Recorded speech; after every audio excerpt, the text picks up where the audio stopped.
दोस्तों आज हम पढ़ेंगे क्लास 10 की सब्जेक्ट केमिस्ट्री लेसन 2। हमने पार्ट 1 देख लिया था। पार्ट 1 में हमने पढ़ा था लेकिन आज दोस्तों पढ़ेंगे हम क्षारक। वैसे पढ़ना है। इससे पहले अगर इसकी परिभाषा देखा जाए, परिभाषा की डिफिनेशन क्या होती है, तो बोलेगा कि वह पदार्थ जो जल में घुलकर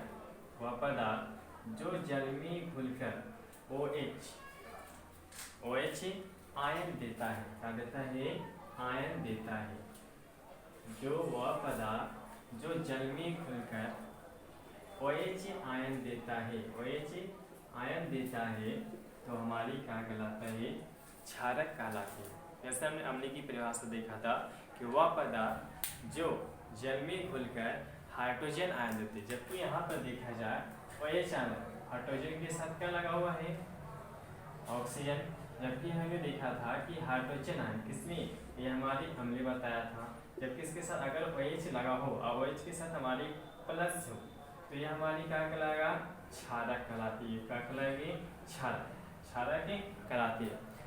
जैसे बात किया जाए KOH potassium hydroxide, sodium hydroxide, calcium hydroxide, इसको हम बुझा हुआ चुना करते हैं सोडियम हाइड्रोक्साइड। जिसमें जिस धातु अगर देखा जाए जिसमें साथ में OH जोड़ा हो तो वह हमारी क्या कहलाएगा? क्षारक कहलाती है। अब पढ़ेंगे हम क्षारक की विशेषता। कि क्षारक की विशेषता किसको बोलेंगे? क्षारक की विशेषता देखेंगे कि हमारी क्षारक को पहचानने के लिए इससे विशेषता क्या होती है? विशेषताएं क्या होती है क्षारक में? अगर देखा जाए तो अगर सबसे पहले हमें देखा जाए कि क्षारक जो है स्वाद में हमें देखा जाए तो कड़वा होता है, लेकिन हमने अम्ल में पढ़ा था कि स्वाद में क्या होता है? खट्टा होता है। तो क्षारक में सबसे पहला है कि स्वाद में कैसा हो? स्वाद कैसा हो? कड़वा हो। कैसा? कड़वा। अगर स्वाद कड़वा हो तो हमारी क्या कहलाएगी? क्षारक कहलाती है। ये क्या करता है कि लाल लिटमस पत्र को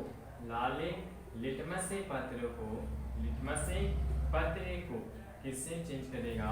ये नीला में बदल देता है। किसमें? नीला में बदल देता है। किससे बदलेगा? नीला में बदल देता है। हमने अम्ली बात किया था कि अम्ल जो है वह नीले लिटमस पत्र को इसमें चेंज कर देता है, लाल में। जबकि क्षारक की बात किया जाए तो क्षारक जो है लाल लिटमस पत्र को नीला में बदल देता है। किससे बदलता है? नीला में बदल देता है।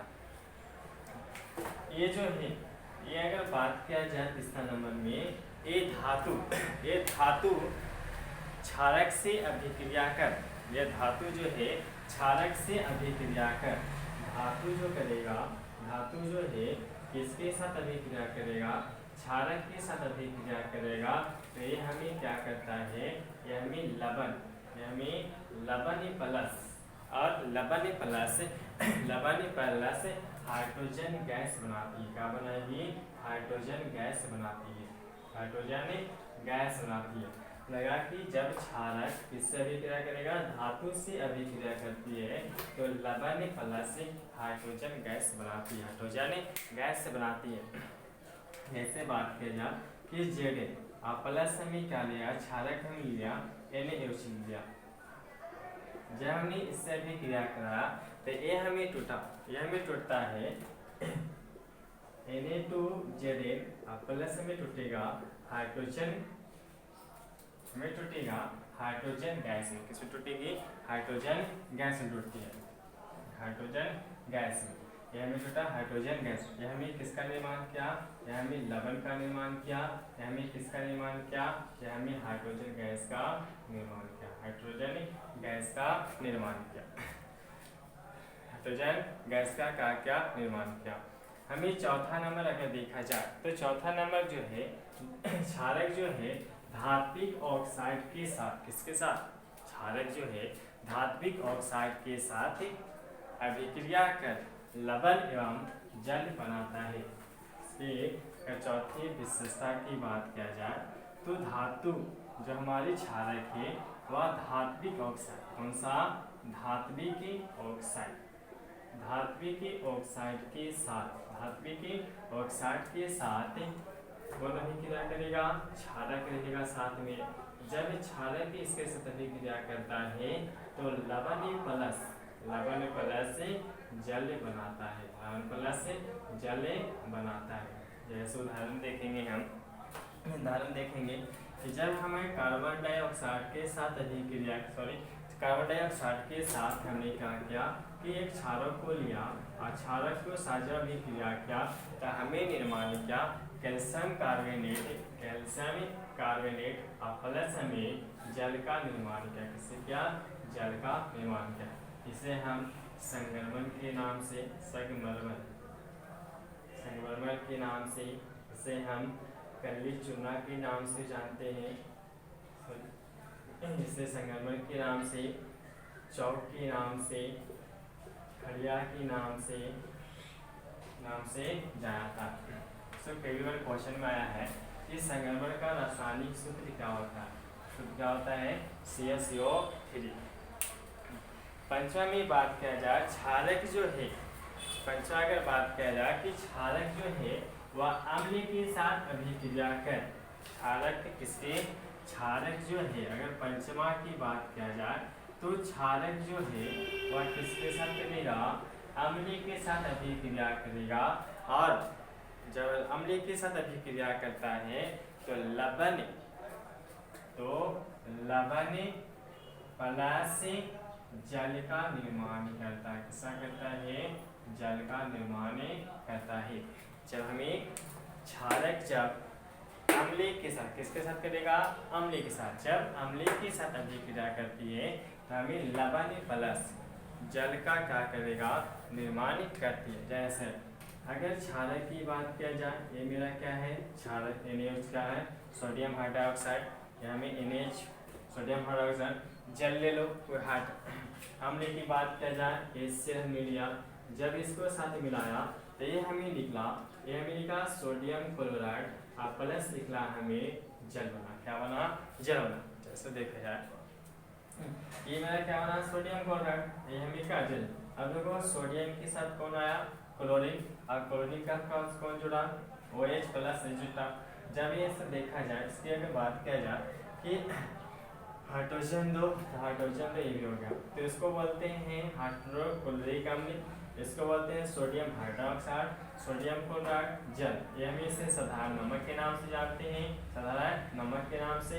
ऐसे हमें जल के नाम से, इसको ध्रुवन सोडा के नाम से जाना जाता है। दोस्तों छठा बात किया जाए, 6 नंबर में बात किया जाए तो 6 में बताएगा कि क्षारक जल में घुलकर, क्षारक जो है जल में घुलकर हाइड्रा ऑक्साइड का निर्माण करती है। किसमें घुलकर? जल में घुलकर। अगर जो क्षारक है जल में घुलकर, किसमें? जल में घुलकर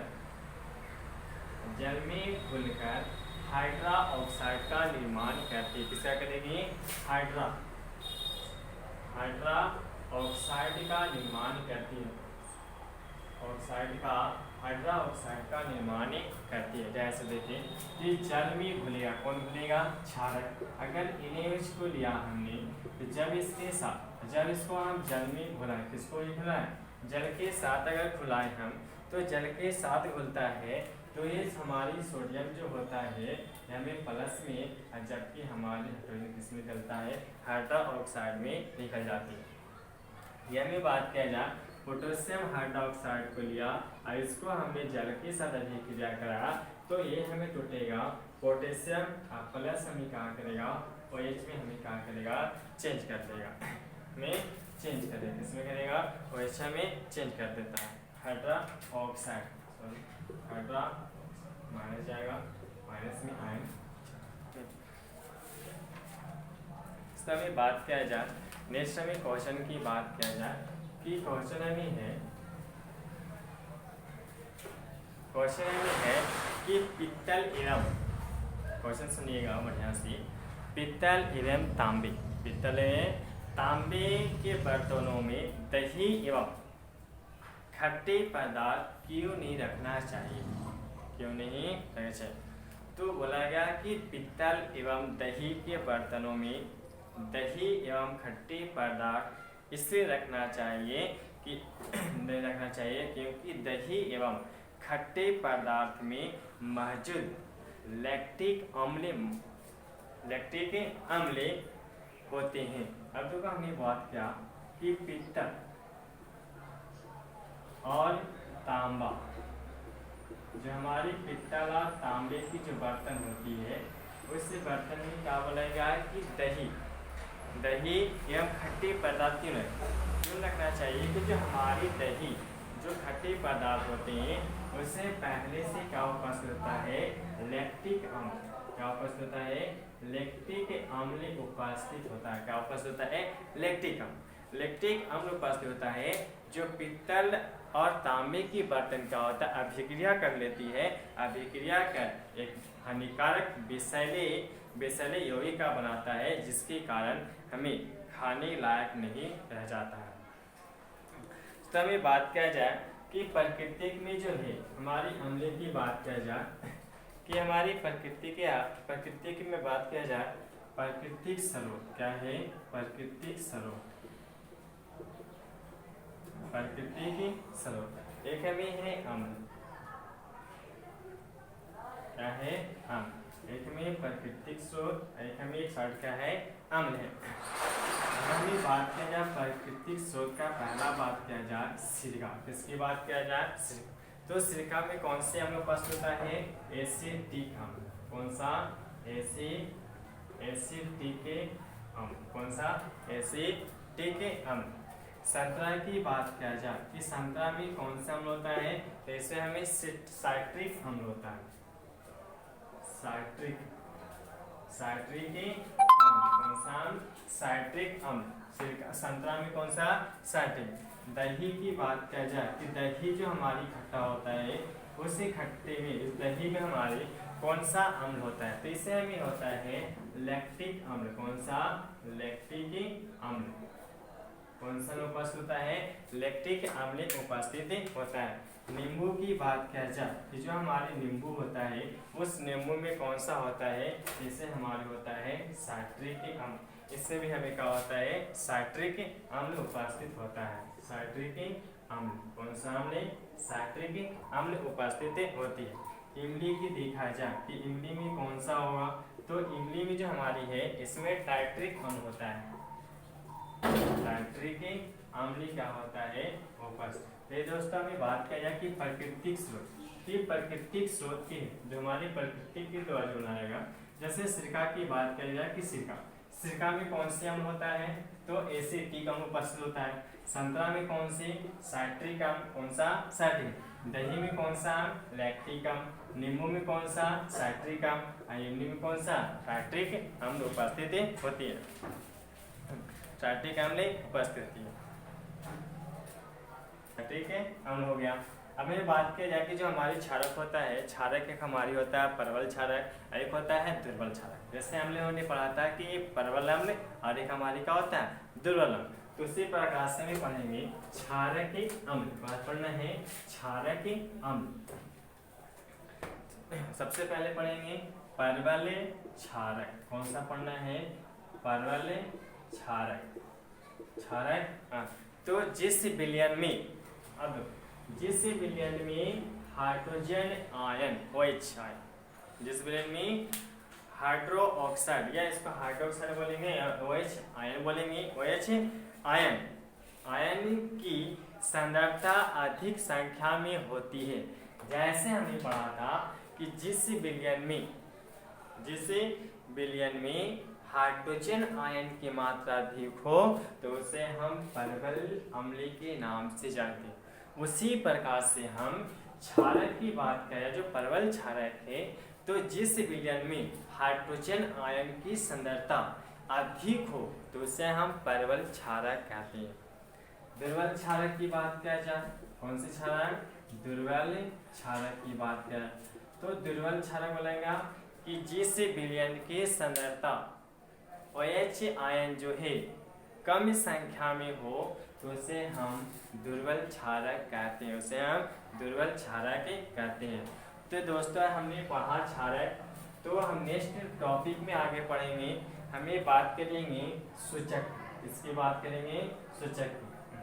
तो रख देते हैं, पार्ट हम 3 में पढ़ेंगे, ये हमारा पार्ट 2 था। अब पार्ट 3 में पढ़ेंगे सूचक के बारे में पढ़ेंगे। तो दोस्तों रख देते हैं, थैंक्स।